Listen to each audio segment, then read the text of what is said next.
नमस्कार, आप देख रहे हैं श्री न्यूज और मैं हूं आपके साथ स्नेहा सिंह। जेडीयू सांसद रामप्रीत मंडल, जो कि सोशल इकोनॉमिक रूप में पिछड़े वर्ग का प्रतिनिधित्व करते हैं, झंझारपुर की मौजूदा स्थिति के बारे में हमारे संवाददाता दीपक झा से बात की। सांसद ने साफ कहा कि नेचुरल क्लाइमेटिक प्रॉब्लम सिर्फ हमारे इलाके में ही नहीं और पूरे बिहार में बारिश की कमी है। सांसद ने नल जल योजना के बारे में प्रतिक्रिया रखी और समस्याओं के बारे में विस्तार से बात भी की। आइए सुनते हैं सांसद ने और क्या कुछ कहा। सर, कुछ ही समय बच गया है, बिहार में चुनाव है, लेकिन आप बात करें झंझारपुर का सांसद भी हैं, लेकिन अभी तो ऐसा सीजन है जो वहाँ पे लगातार बिहार में बारिश होता था। लेकिन इस बार बात करें तो आपका भी इलाका में बात करें, मैं झंझारपुर का क्षेत्रीय का बात करूँ तो बहुत जगह ऐसा है जो नल में अब पानी ही नहीं आ रहा है। तो आपका वहाँ का सांसद है, तो क्या कुछ कहेंगे? ऐसा है दीपक जी कि मैं 2 रोज़ पहले ही आया हूँ क्षेत्र से। देखिए, तो नेचुरल क्लाइमेटिक प्रॉब्लम है इस बार जो है हमारे क्षेत्र में ही नहीं, पूरे बिहार में बारिश की कमी है। जैसा कि आप जानते हैं, उत्तरी बिहार में बाढ़ आता था, दक्षिणी बिहार सूखा रहता था। लेकिन इस बार जो है चापाकल जिसको बोलते हैं हैंड पंप, उसका लेयर नीचे चला गया है। नल जल योजना जो हमारे माननीय मुख्यमंत्री दिए हुए हैं बिहार में, उसी से लोगों को अभी गुजारा चल रहा है, उसी से मवेशी को भी पानी पिलाया जा रहा है।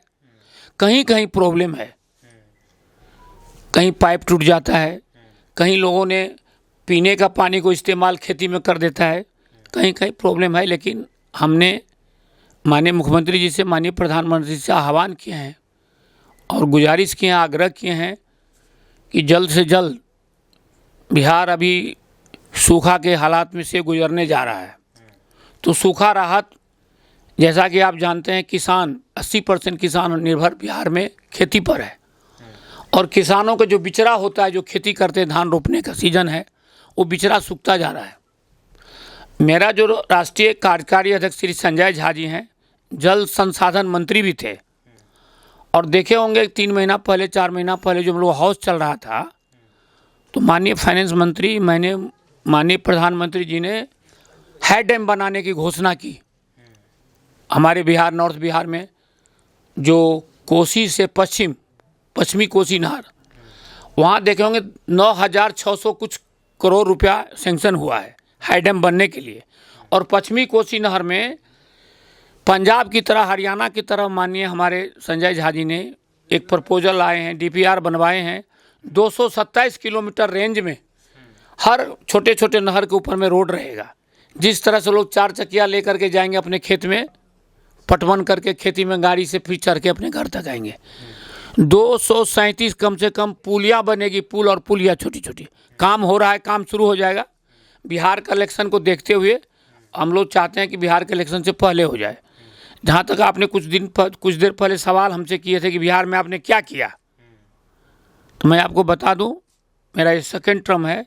इससे पहले 2 साल तो कोरोना में हम लोग को दिक्कत हो गई थी, लेकिन हमने, मेरे प्रधानमंत्री जी, हमारे प्रधानमंत्री जी, आपका प्रधानमंत्री जी, देश का प्रधानमंत्री, माँ सीता जहाँ से फूल लौटती थी फुलहर से, वहाँ से सहरसा तक के रोड बनवा रहे हैं, भारतमाला रोड। एशिया का 2nd ब्रिज बन रहा है भेजा नाम की जगह पर, करीब करीब कंप्लीट होने के कगार पर है। सुने होंगे कि गोरखपुर से लेकर सिलीगुड़ी तक रोड हमारे माननीय प्रधानमंत्री जी गडकरी जी घोषणा करके वो भी काम शुरू हो गया है। हमारे बिहार में 2 एम्स था। अभी देखिए, दरभंगा में भी एम्स का घोषणा एक करके शिलान्यास करके आए हैं। मेडिकल कॉलेज नहीं था, मेडिकल कॉलेज हमारा झंझारपुर में बन रहा है। रेलवे लाइन झंझारपुर से लौखा 7 सालों से पेंडिंग पड़ी हुई थी। जयनगर से बद्रीवास नेपाल की रोड, बहुत सारे काम हमारे मुख्यमंत्री जी और माननीय प्रधानमंत्री जी ने किए हैं। हम एक रिप्रेजेंटेटिव है जनता का, तो जनता का जो प्रॉब्लम, कंप्लेन आता है हमारे पास, हम भारत सरकार और बिहार सरकार से उठाते हैं। बहुत सारे काम हो रहा है। 112 देखिएगा, आप फ़ोन कीजिए, 10 मिनट के अंदर 112 गाड़ियाँ आ जाती है। महिला को प्रसव होता है तो तुरंत 104 में करते हैं तो गाड़ियाँ आ जाती है।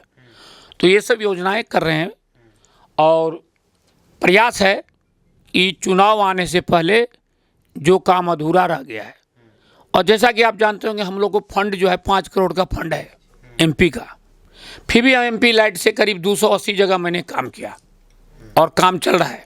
छोटी नली बनाना है, छोटा रोड बनाना है और कहीं बांध बनाना है, हॉस्पिटल में देना है। मैं CSR फंड से भी काम किया हूँ।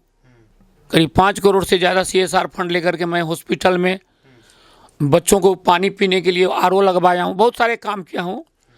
लेकिन मुद्दा अभी एक ही है कि बिहार में सूखा पड़ गया है। तो आपके माध्यम से माननीय प्रधानमंत्री जी से कहूँगा कि सूखा राहत में हमारे किसानों को अकाउंट में जिस तरह से माननीय मुख्यमंत्री जी ने 1100 दिए हैं, वृद्धजन पेंशन, बेवा पेंशन, दिव्यांग पेंशन, उसी तरह से माननीय प्रधानमंत्री जी आपसे आग्रह करता हूं कि बिहार के जो किसान का बिचड़ा सूख रहा है, पानी के लिए तरस रहा है, तो मेरा भी, हम सारे सांसदों का थोड़ा सा MP लाइट भी बढ़ा दीजिए ताकि हम वहाँ समरसेबल पंप लगाएंगे और गरीबों के बीच में काम करेंगे।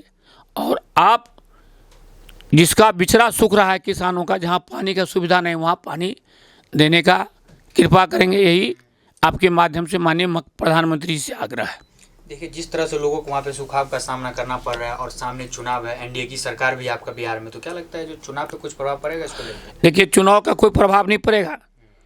जो अभी हम आपके सामने स्टेटमेंट दे रहे हैं, इससे पहले प्रधानमंत्री जी और मुख्यमंत्री सोच लिए हुए हैं कि किसानों के लिए क्या करना है, गरीबों के लिए क्या करना है, मतदाताओं के लिए क्या करना है, वृद्धा लोगों के लिए क्या करना है, बच्चों के लिए क्या करना है। They are thinking too much for the poor people and needy people.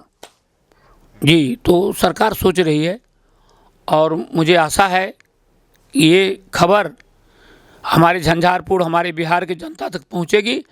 तब तक हमारे माननीय मुख्यमंत्री जी कोई ना कोई घोषणा तुरंत कर देंगे और जनता तक पानी भी पहुंच जाएगा।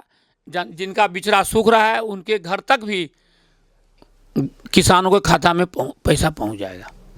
आप आए और आप पहली बार आए और बहुत अच्छा इंटरव्यू मैं आपको दिया, तो मुझे आशा है कि ये न्यूज़ हमारे बिहार की जनता तक पहुंचा देंगे। बहुत बहुत धन्यवाद, बहुत बहुत आभार आपके चैनल को, धन्यवाद।